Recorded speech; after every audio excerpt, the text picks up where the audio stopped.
amigos e professores que acompanham a TV Comunitária de Brasília e o site do Simpro. Este é o TV Simpro e eu sou Paula Nogueira. O TV Simpro de hoje vai abordar a análise de resultados do IDEB. Conosco aqui no estúdio, Jairo Mendonça, que é professor da Secretaria de Educação do Distrito Federal, diretor da Secretaria de Cultura do Simpro DF, pedagogo e especialista em gestão de educação pela UNB. Olá. Olá. Vou pedir para você fazer uma breve apresentação, falando da sua carreira, até esse momento que você está vivendo hoje. Pois é, eu sou professor da rede pública, né, há 19 anos, sou militante da categoria, já desde sempre, e já estou no segundo mandato aí na direção do Sindicato dos Professores. Tenho uma vida aí que milito nas bases sociais, nos movimentos sociais. Fiz uma especialização, além de pedagogia, na Universidade de Brasília, né? E esse é o trabalho que a gente vem desenvolvendo ao longo do tempo na sociedade brasiliense, né? Perfeito. Jairo, o Índice de Desenvolvimento da Educação Básica, o IDEB, é utilizado como indicador de qualidade da educação e, na sua avaliação, como que fica a efetividade dessa ferramenta para o Estado? Olha, o IDEB, ele... Na nossa avaliação, aliás, na avaliação do movimento pedagógico brasileiro, né, o movimento docente, e aí quando a gente fala movimento docente, é na ótica das entidades representativas dos trabalhadores em educação. O IDEB para nós, apesar de ser uma ferramenta importante, foi criada em 2007, aí pelo Instituto de Pesquisas Anísio Teixeira, ela não é uma ferramenta, ao nosso ver, completa. Porque ela só avalia dois indicadores, que é a questão da proeficiência do alunado, né, em duas matérias, português e matemática, e o fluxo escolar. Né? Então, esses dois indicadores não dão conta da realidade complexa que é a educação pública. Então, apesar de ser um avanço aí nessa perspectiva de avaliação de larga escala, que o Brasil vem encaminhando ao longo da última década, e tem tido avanços consideráveis, mas a gente entende que precisa avançar. A discussão que a gente tem feito ao longo dos nossos seminários, simpósios, os estudos na própria universidade, nessa perspectiva de uma educação progressista, precisa de outros elementos, né, para que ele dê conta dessa complexidade, como eu disse, que é a realidade, porque cada escola é uma escola, cada comunidade é uma comunidade, né, e aí você tem elementos que variam muito, né, de uma realidade para outra, às vezes dentro de um mesmo bairro, de uma mesma cidade, de um mesmo estado, de uma mesma unidade da federação. Então, tem essa questão que a gente entende que precisa avançar. Perfeito. Como que o IDEB poderia ser melhorado na perspectiva de refletir melhor, de forma mais eficiente, a realidade de cada escola e de cada comunidade educativa? Pois é. As discussões que a gente vem acumulando, aí quando eu falo acumulando, é em nível de, como eu disse, dos sindicatos, da nossa própria Confederação Nacional de Educação, que é a CNTE, que é a nossa entidade que congrega aí todos os sindicatos, muitos sindicatos filiados, né, pelo Brasil afora. O IDEB, aliás, essa perspectiva de avaliação de larga escala, ela precisa aglomerar outros elementos. Por exemplo, outros conceitos, como a noção de políticas pedagógicas, né, projetos pedagógicos, a questão da estrutura da escola. E aí quando se fala da estrutura, do mobiliário, se a escola está munida de acesso à internet. Hoje não dá para pensar em educação sem a conexão, né, na rede. Biblioteca, que realmente tenha disponível ali para que o aluno possa frequentar, possa ter contato com os livros. Laboratórios de informática e outros laboratórios, né, de biologia, de química. Então, precisa de toda uma estrutura. Essa avaliação tem que dar conta, primeiro, dessa estrutura. Se a escola oferece essa estrutura. Essa avaliação, ela contempla também as escolas nas áreas rurais? Pois é, isso seria, como eu disse, né, cada escola, cada comunidade tem uma realidade, né? A área rural, por exemplo, ela tem uma realidade bem diferente de uma escola de um centro urbano, por exemplo, né? Lá a abordagem da educação tem que ser outra, né? O significado que a educação tem para a criança, o aluno do campo, é diferente do que tem para o aluno da cidade, né? Então, porque a educação ela tem que ser significativa, né? Tem que fazer sentido, né? Para que a criança possa, para que o aluno possa realmente se imbuir de interesse, né? E fazer parte de fato desse processo de formação. Então, como eu ia dizendo, são muitos elementos, né? A questão, por exemplo, da formação do professor, a formação inicial e continuada, a questão dos planos de carreira, que hoje é uma discussão que está em voga, em função aí da aprovação agora do nosso segundo Plano Nacional de Educação, acabou de ser aprovado, e temos aí 10 anos, né, para implementar esse plano. À luz do que foi o último plano de educação, muitas coisas não se efetivaram na prática porque realmente essas metas e estratégias ficaram muito dispersas. E, por exemplo, a questão do financiamento da educação, né, que é um dos elementos fundantes, porque a educação de qualidade ela tem preço e custa caro, né? Não se faz educação de qualidade sem investimento de verdade, né? Então, como eu disse, salário, carreira, formação, que é esse tripé básico aí que a gente avalia, né, que é o pontapé inicial para uma educação de qualidade, e a gente acrescenta a esse tripé também a questão das condições de trabalho, né? Hoje, a educação do século XXI, ela recebe muito mais tensões, principalmente na escola pública, que é um ambiente que acolhe toda a diversidade da sociedade, né? A escola pública ela não pode e nem deve recusar nenhum tipo de aluno, né, de nenhuma origem. Então ali você tem toda a diversidade, você tem todas as tensões, todos os problemas, as contradições que estão postas na sociedade, fruto desse sistema, né, contraditório que a gente vive. Então isso também tensiona muito a saúde do professor e são problemas assim, de ordem psicológica, psicossocial, que desgastam muito ao longo da carreira, né? Então isso também influencia na qualidade da educação e precisa ser levado em consideração. Tem que ter políticas de prevenção à saúde do trabalhador, né, para que ele possa realmente ter um ambiente que seja favorável ao desenvolvimento de um trabalho de qualidade, né, referenciado, como eu disse, no social. Não apenas formação para o mercado de trabalho, mas uma educação que seja ampla, né,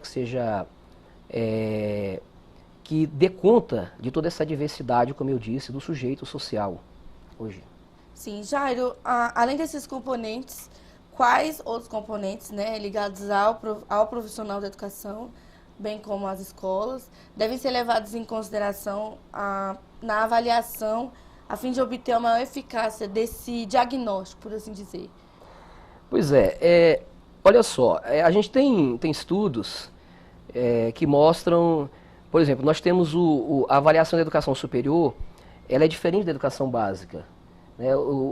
Hoje, a educação superior tem os sinais, né, que é um sistema de avaliação do ensino superior.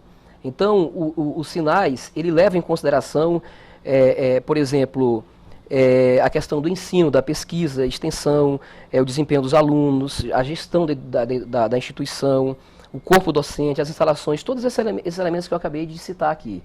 Então, é um sistema de avaliação que vai dar conta de mensurar toda essa diversidade e essa complexidade que é a escola, que é o ensino, principalmente o ensino público. Então, se você tivesse um sistema de educação básica e não apenas o IDEB, que é um indicador com duas variáveis, vamos dizer assim, você poderia dizer que sim, que aí seria um sistema, que aí nós teríamos índices, né, realmente confiáveis e que pudessem ser utilizados para proposição de políticas públicas, né, que viessem dar conta aí do avanço e cada vez mais de melhorar a qualidade da educação. Porque existe uma questão que é uma questão de visão de sociedade. A educação, ela, como nos ensinou Paulo Freire, a educação nunca é neutra.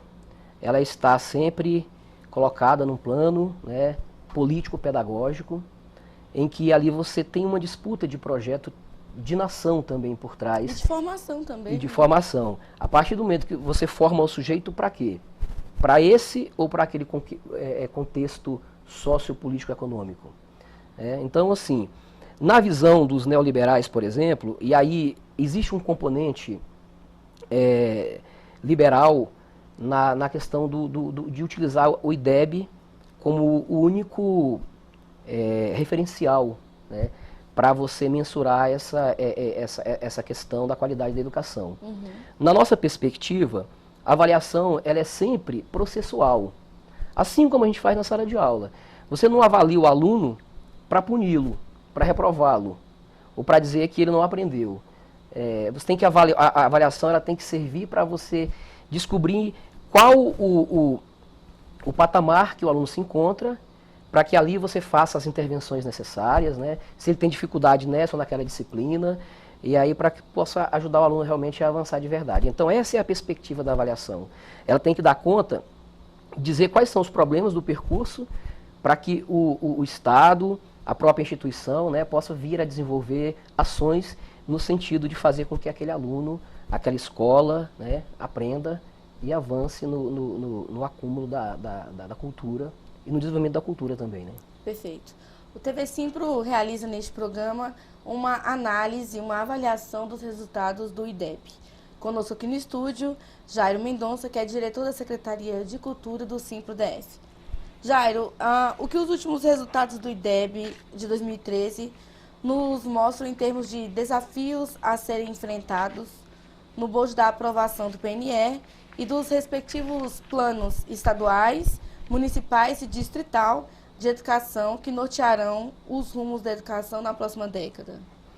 Pois o último resultado do IDEB, agora que nós temos de 2013, ele mostra que o grande problema hoje da educação básica é exatamente o ensino médio, né? Nós avançamos grande parte das escolas brasileiras nas séries iniciais, que é ali aquele primeiro ciclo da educação básica, né, educação fundamental, foi assim razoavelmente bem. Nas séries finais não avançou tanto, e no ensino médio é onde você percebe que está o problema, né? O que os especialistas têm dito? Inclusive eu até me reporto aqui a uma fala do professor Remy Castione, aqui da Universidade de Brasília, da Faculdade de Educação, quando ele disse que nós temos 27 unidades da federação e temos 27 sistemas de educação distintos também. Por quê? Porque cada unidade ela é autônoma. Ela não precisa fazer exatamente como faz o estado vizinho ou um estado... Enfim, as regras elas são muito próprias de cada unidade. Então, aí você tem, somado a isso, a questão que o ensino médio é um momento em que o jovem ele está ali vacilando, se fica na escola, se vai para o mercado de trabalho, principalmente aquele jovem que é oriundo da classe trabalhadora. A própria transição da fase, né? A própria transição, exatamente. Às vezes ele é tensionado, empurrado pela necessidade a ir para o mercado de trabalho, e ele não entende muito bem qual é o sentido do ensino médio na vida dele, né? Às vezes então a taxa de evasão é muito grande, né?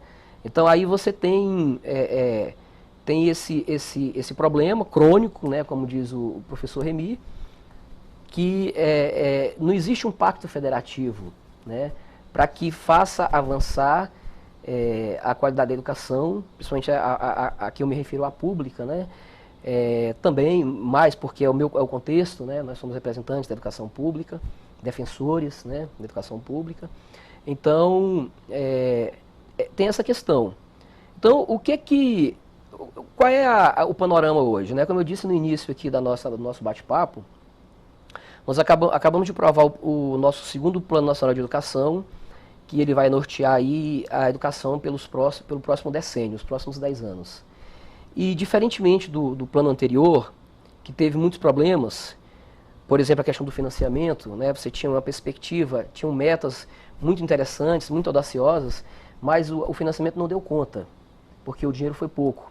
Então, nesse plano agora, nós aprovamos os 10% do PIB para a educação pública, que eu considero, né, o movimento pedagógico brasileiro considera como um grande avanço. É uma grande conquista, né? Porque exatamente, nós estamos vivendo um momento na história do país que cada nação só passa uma vez por essa fase, na história de cada nação, que é a questão do bônus demográfico. Não sei se você já ouviu falar no bônus demográfico. É aquele momento onde a equação entre a população que é economicamente ativa é maior do que a população economicamente passiva. Ou seja, a força de trabalho de quem está produzindo riqueza é maior do que a quantidade de pessoas que estão aposentadas ou crianças e jovens que ainda não estão no mercado de trabalho. Então o Brasil ele vai crescer ainda ele vem crescendo já há algum tempo e vai crescer nos próximos 20 anos ainda. Daqui a 20, 25 anos, em 2040, 45, aí nós começaremos a ser uma nação já de velhos e não mais de jovens.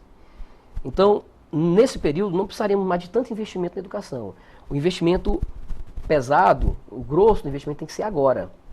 Porque aí, dependendo desse investimento, seremos uma nação de velhos, bem formados, né, cultos, ou uma nação de velhos com uma educação deficitária, né, e com um problema de futuro, né. Então, por isso que precisa os 10% da educação agora. Porque tem que resolver essa questão estrutural, como eu disse no início, equipar as escolas com tudo que precisa para a educação de qualidade. E aí, tem uma questão importante também que nós colocamos no Plano Nacional de Educação, enquanto movimento social. Colocamos aqui no Plano Distrital de Educação também, que foi um plano construído aí pelo Fórum de Educação, aprovado numa grande conferência, e que a gente espera aprová-lo ainda esse ano, que é a questão do custo aluno-qualidade. Porque os estudos, né, que o movimento pedagógico tem feito, as entidades, né, que defendem a educação, a qualidade da educação referenciada no social, entende que é preciso estipular um custo aluno-qualidade, um custo aluno para servir como referencial base.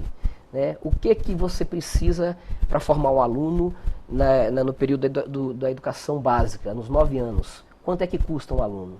Por ano, por semestre? Com toda a estrutura. Com né, toda a estrutura necessária, fundamental, né? Com a escola estruturada, como eu disse, com todos os ambientes educativos necessários. Então, isso está previsto na Constituição Federal, também é previsto na Lei de Diretrizes e Bases da Educação Brasileira, na LDB, mas a gente não conseguiu avançar. Isso está previsto no Plano Nacional de Educação, como também no nosso plano distrital aqui. A gente espera avançar nessa perspectiva para que, de fato, nós possamos cumprir, né, as metas estipuladas, né, com as metas, tanto as metas gerais como as intermediárias, né, que estão colocadas aí nesses planos. Então, você está afirmando que esse mecanismo funcionaria para garantir que todas as metas sejam cumpridas nesses 10 anos? Pelo menos no que diz respeito à questão do financiamento, né? Perfeito. Que tem sido um grande problema, né? Como eu disse no início, a educação de qualidade tem preço e custa caro, né? Precisa formar bem o professor e também todos os trabalhadores em educação, não só a formação inicial, mas a formação continuada, garantir um salário decente para que o professor possa realmente se dedicar à educação. Segurança, né? no trabalho, né? Sentir segurança, não precisar ficar trabalhando em 3, 4 empregos, e isso precariza realmente, naturalmente, o trabalho. Ter uma carreira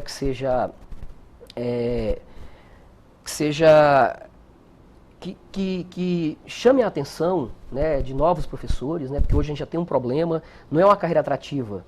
Então, assim, você não tem jovens querendo se tornar... Mesmo com os concursos, mesmo com os concursos, né, daqui a pouco a gente vai ter dificuldade, já estamos tendo, né, algumas unidades da federação, né, de recrutar aí bons quadros, né, bem formados, né, que realmente tenham um compromisso com a educação. Claro. Então, existe todo esse conjunto, né, de ações que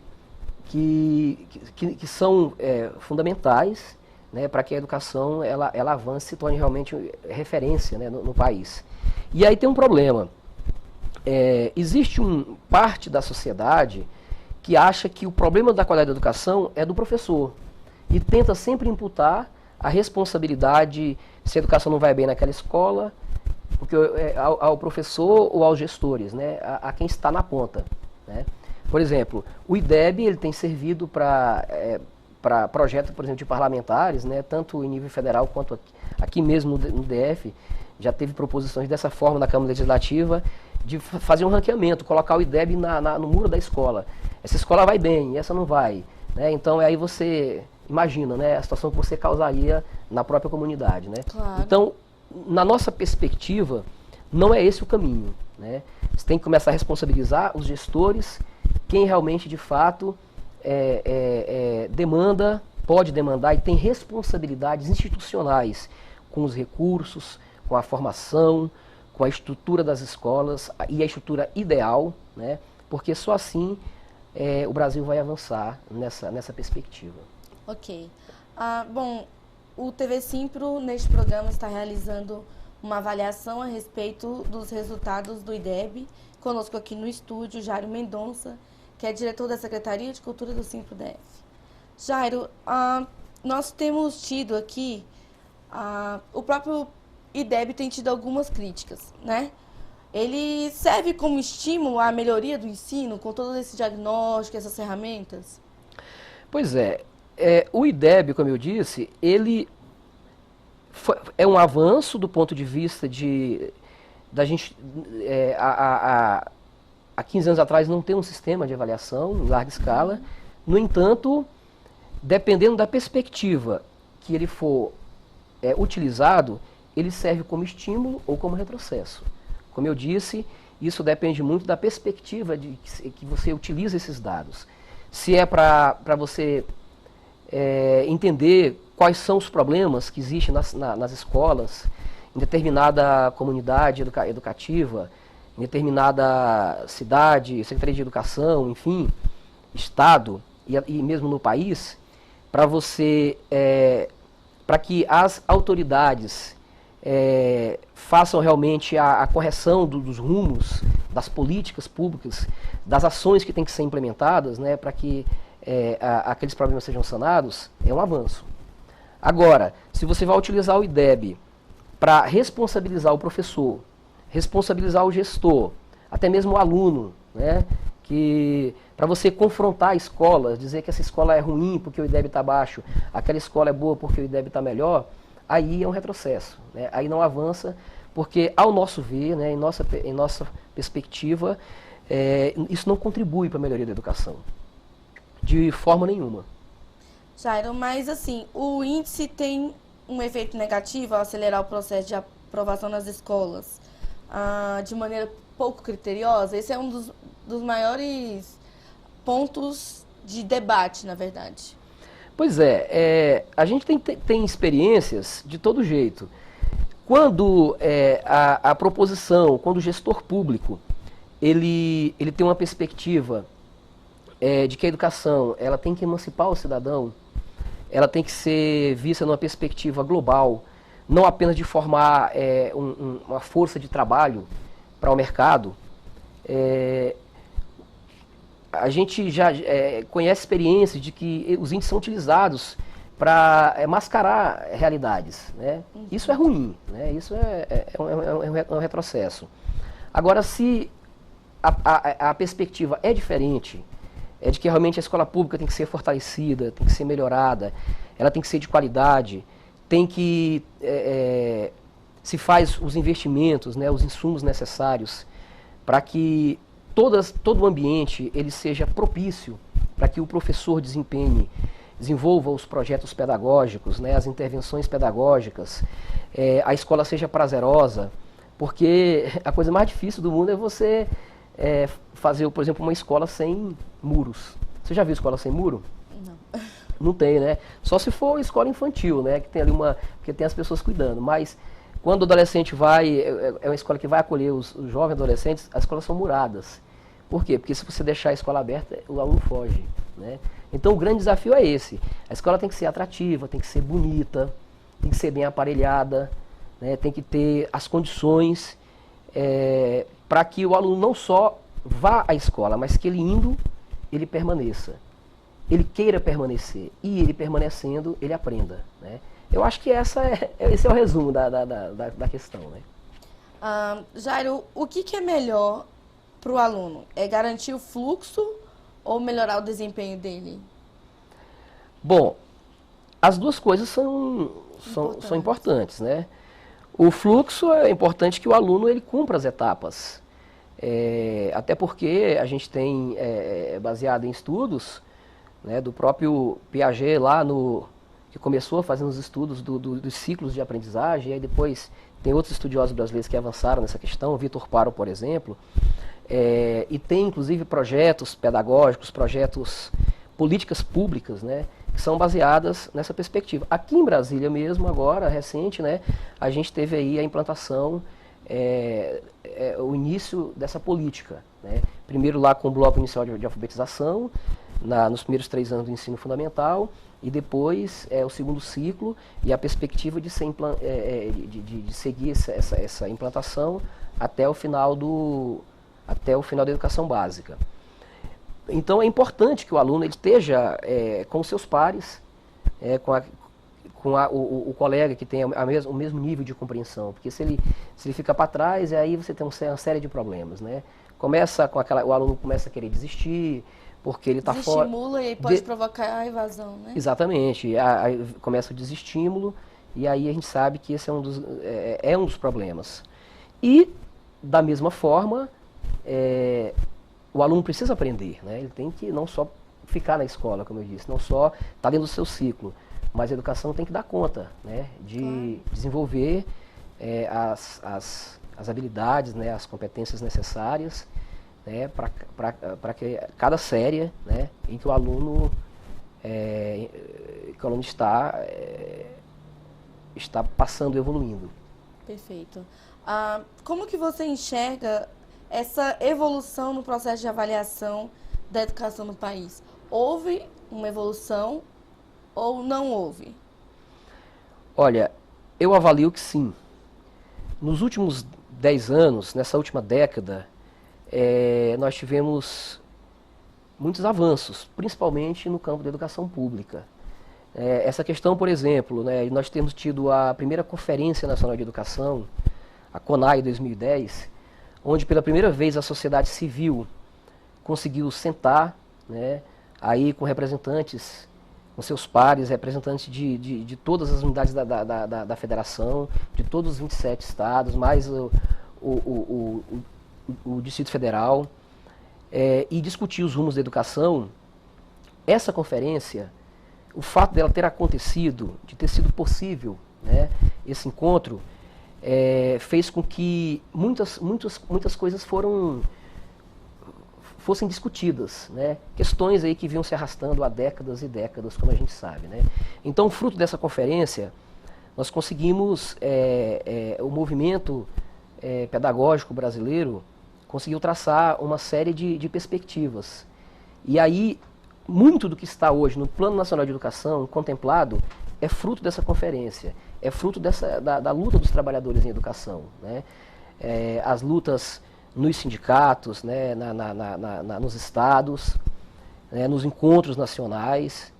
E, então, assim, eu considero, por exemplo, que esse Plano Nacional de Educação que foi aprovado agora, como eu disse, que norteará a educação pelos próximos 10 anos, próximo decênio, ele tem muito dos avanços que foram construídos nessa última década. Como eu disse, a questão do financiamento, das metas intermediárias, porque o plano passado, você tinha uma série de metas interessantes, mas não tinha meta intermediária. Então, um plano de ação, né? o plano decenal ele perpassa mais de 2 mandatos executivos, quer seja dos municípios, né, quer seja dos estados e do país. Então, você tinha um gestor aí que ficava 3 anos e você podia cobrar, e ele diz, não, mas eu ainda tenho 1 ano para conseguir cumprir essa meta, né? E acabava chegando no final do mandato e as coisas não aconteciam. Então, nesse PNE, nós temos esse diferencial.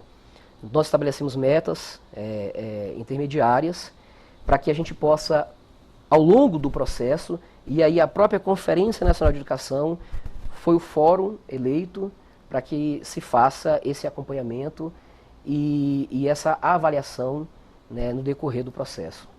Perfeito.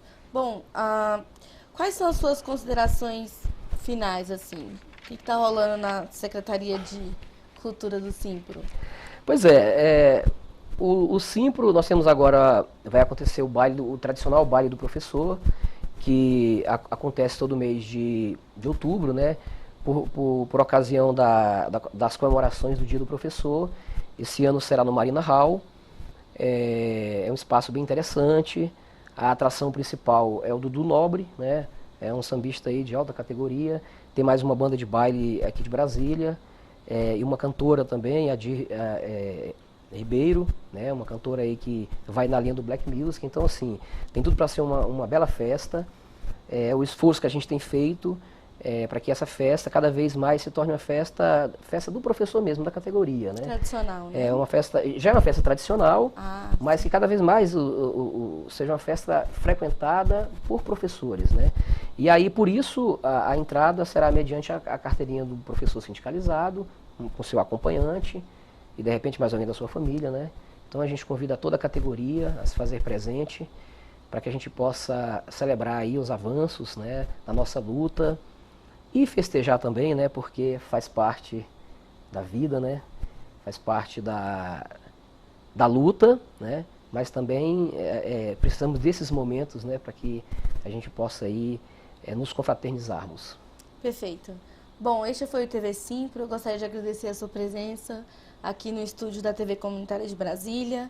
Eu convido a todos vocês que acompanham o nosso trabalho, que continuem acompanhando a programação da TV Comunitária no canal 12 da NET e também no nosso site. O TV Simpro fica disponível também no site do Simpro. Eu sou Paula Nogueira e aguardo vocês no próximo programa. Ok. Foi um prazer participar desse momento aqui, dessa discussão. Espero que tenha contribuído com o debate, né? Tenha ficado alguns elementos aí para reflexão e até mesmo para que as pessoas possam utilizar aí, né, nos trabalhos, nos estudos. Perfeito. Obrigada e até logo.